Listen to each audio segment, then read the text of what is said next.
at some level, the storage requirements also go up with bandwidth requirements. So like, how do you kind of combat that in the long run?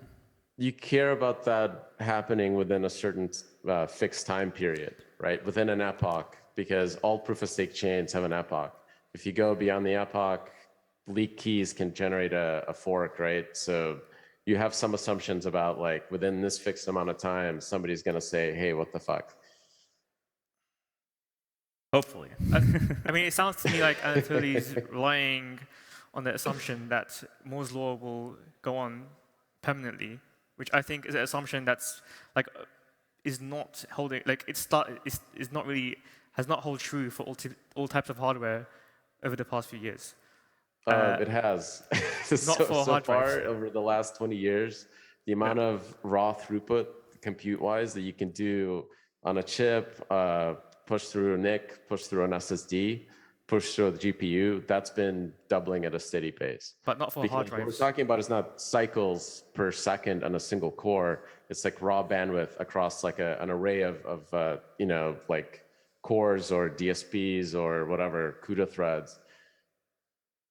I'm pretty sure it hasn't held true for hard drives if you look at the data. But the other thing that's missing here, I think, is like you're assuming that people, like you're ignoring the fact that people also have to sync the chain from scratch. Like there's also like you need to have people to be able to sync the chain and bootstrap from scratch. Yeah, it's like 30 terabytes of transactions per year is what we're seeing right now. 30 TB is not intractable. I can. And what's that going to increase to? But you don't need the whole year, right? You need it within the epoch. So what is it over like 2 days, maybe 20 gigabytes or whatever? Is that like so fundamentally difficult that I could do it, right? And a very large number of users could do it. So is that assumption, like, my point is that assumption and that like hurdle to actually do this verification, is it so much harder and such a big differentiator versus I have to have a light client constantly running, plus I have to assume that there's an honest minority of light clients. So that's the difference, right? Like you can do that, or you can rely on at least one out of n to provide you the data. So the larger the network gets, the more likely that one out of n is honest. And this is where there is a clear difference between something like Solana or Tendermint, where most Tendermints run to like, 150 or so validators. Solana is at, close to 2,000.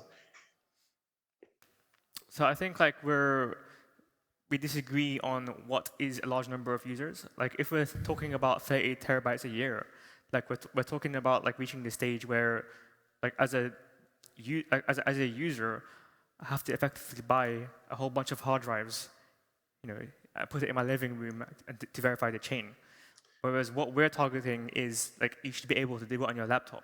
You shouldn't have to buy specialized hardware just to have just to be able to verify that the chain is valid. But you're not. You're participating in validation with an honest minority assumption, which is different. But an honest majority assumption is a much weaker assumption than an honest majority assumption. But like I said, we're not talking about honest majority assumption. We're talking about hardware costs and a 1 out of n assumption. So the user's trading, and I totally own that. The user's trading hardware costs plus relying on at least 1 out of n of the validators to provide them the data.